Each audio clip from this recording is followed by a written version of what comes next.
আসসালামু আলাইকুম। আপনারা যে যেখান থেকে আমার ভিডিওটা দেখছেন, আপনাদের সকলের প্রতি রইল আমার পক্ষ থেকে দোয়া আর ভালোবাসা।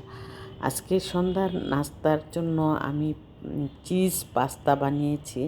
আর চিজ পাস্তাটা বানাতে গেলে অনেক কিছু লাগে এবং অনেক ধরনের আইটেম দিয়ে বানাতে হয়। আর সেটাই আজকে আমি করেছি। প্রথমেই আমি গরম পানির মধ্যে লবণ দিয়ে দিলাম আর তেল দিয়ে দিলাম।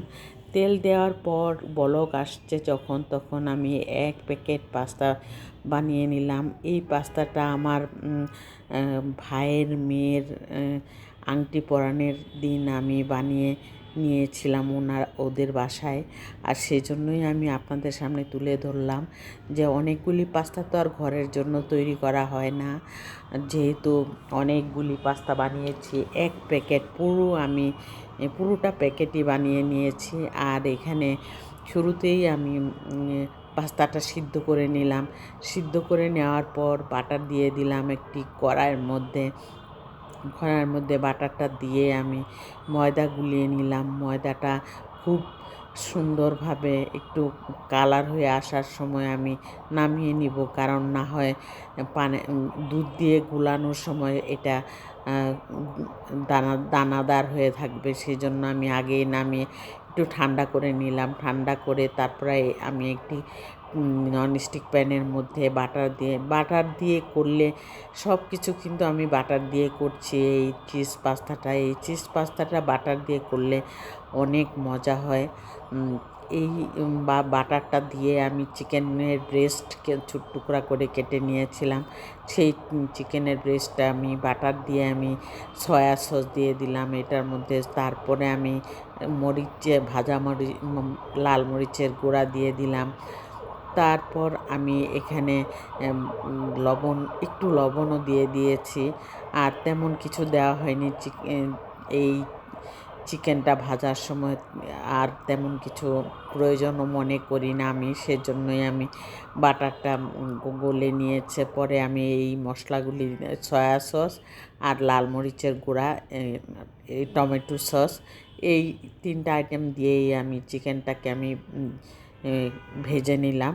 ভেজে নেওয়ার পর আমি বাটারের মধ্যেই আবার বাটার দিয়ে দিলাম এই ফ্রাই প্যানটার মধ্যে। তারপরে আমি পাস্তাগুলি দিয়ে আমি সুন্দর করে একটা একটা আইটেম করে দিয়ে দিচ্ছি। পাস্তার মধ্যে দিয়ে দিলাম ভাজা লাল মরিচের গুঁড়া। তারপর ভাজা হয়ে আসার পর আমি দিয়ে দিলাম এখানে চিজটা একটু দিলে, বেশি করে দিলে পাস্তার ভিতরে চিজটা চলে যায়, তাতে অনেক টেস্ট বেড়ে যায়। আর তো বাকি কথা তো বলাই হলো না। আমার ভিডিওটা যদি আপনাদের কাছে একটু হলেও ভালো লেগে থাকে তাহলে অবশ্যই একটি লাইক দিয়ে কন্টিনিউ করবেন, সাবস্ক্রাইব করে অল বাটনে প্রেস করে রাখবেন। এখানে আমি ময়দাটা দুধ দিয়ে গুলিয়ে নিয়েছি। দুধ দিয়ে গুলিয়ে নেওয়ার পর আমি পাস্তাটা অনেকক্ষণ ভেজে নিয়েছি। ভেজে নেওয়ার পর আমি দুধ দিয়ে যেই ময়দাটা গুলিয়ে নিয়েছিলাম সেটা আমি দিয়ে দিলাম। আর এতে করে চিজ আর দুধের আর ময়দার গুলানোর ব্যাপারটা কিন্তু একদমই খুবই সুন্দরভাবে মিলেমিশে গিয়েছে। তারপরে আমি কিছুক্ষণ ভেজে নিয়ে নামিয়ে একটি সার্ভিং ডিশে আমি যেটাতে করে আমি নিয়ে যাব, সেই অনেক বড় একটা সার্ভিং ডিশ, এতে করে আমি ঢেলে নিলাম। ঢেলে নেওয়ার পর আমি চিজ বেশি করে দিয়ে তারপরে সসেস দিয়ে দিলাম, ক্যাপসিকাম দিয়ে দিলাম। দিয়ে আমি ওভেনে 170 ডিগ্রি সেলসিয়াসে 30 মিনিট বেক করে নিলাম, যাতে চিজটা একটু গলে কালারফুল হয়ে যায়। সেই জন্যই আমি এভাবে রান্নাটা করে শেষ করে নিলাম। দেখতে অনেকটা সুন্দর লাগছে এবং খেতেও কিন্তু অসাধারণ ভালো লেগেছে। আর এই চিজ পাস্তা ঘরের মধ্যে যখন বানানো হয় তখন কিন্তু এত যত্ন করে বানানো হয় না। সেই জন্যই আমার মেয়েরা বলে যে আম্মু বাইরে যখন নিয়ে যাও তখন তো অনেক সুন্দর করে বানিয়ে থাকো। তারপরে এইটা ছিল গতকালকের পাস্তার ব্যাপারটা। আর এরপর দিন আমি এখানে ঢেঁড়স ভাজি করলাম চিংড়ি মাছ দিয়ে, ঢেঁড়স ভাজি করলাম আর পেঁপে রান্না করেছি চিকেন দিয়ে।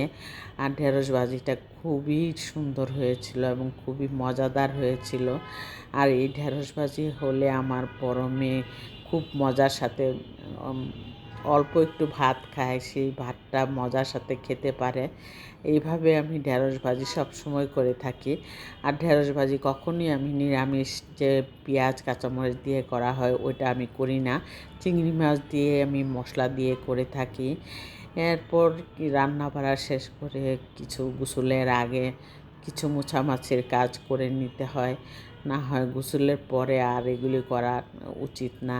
এই জন্য ভাবলাম ওভেনের নিচে উপরে একটু অনেক ময়লা জমে আছে, দুই চার দিন গেলেই মনে হয় যেন অনেক ময়লা হয়ে থাকে।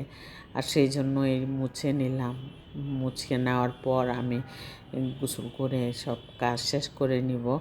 আর এই যখন আমি মোছার কাজ করতে থাকি তখন মনে হয় যেন ফার্নিচার সবই মুছে নিতে হয়, এতে করে আমার না হয় একটুও ভালো লাগে না। একটা মোছার পর মনে হয় যেন আরেকটা মুছে নিতে হয়, সেই কাজটাই আমি করে থাকি। আর শোকেসটাও মুছে নিলাম ফাঁকে দিয়ে। এই ওভেনের র্যাকটা মুছতে অনেক সময় লাগে, কারণ অনেক ফুলের ব্যাপার আছে। এই জন্য ফুলের জিনিসপত্রই কাঠের যেই ডিজাইন করা থাকে এগুলি মোছামাছি করতে কিন্তু অনেক সময় লাগে। আর এদিক দিয়ে ডাইনিং টেবিলটা একটু গুছিয়ে নিলাম। গুছিয়ে নেওয়ার পর আমি চেয়ারের কভারগুলি লাগিয়ে দিব বিকালবেলা। আর সেই জন্য আমি এখন আর লাগানোর চিন্তা করি নাই। ভাবলাম যে ফ্রিজটা মুছে নিলাম, ডাইনিং টেবিলটা ক্লিন করে নিলাম, আর বাইরের দৃশ্যটা একটু দেখিয়ে দিলাম আপনাদের কাছে। বাড়ির আশেপাশে খালি মানুষ বাড়িই করতেছে, আর এই বাড়ি করার কারণে কিন্তু বাতাস বন্ধ হয়ে যায়। আর এটা অবশ্য আমাদের একটা থাকার একটা প্লটের পিছনের প্লট, সেই জন্য কোনো ভয় নাই। আর যে প্লটটা পাশে আছে এই প্লটটা 3 তালা পর্যন্ত, কিন্তু বাতাস ঢুকে আমাদের ডাইনিংয়ে, সেই জন্য আর ওই এরপরে আর 2টা প্লটের পরে বাড়িটা করে নিয়েছে।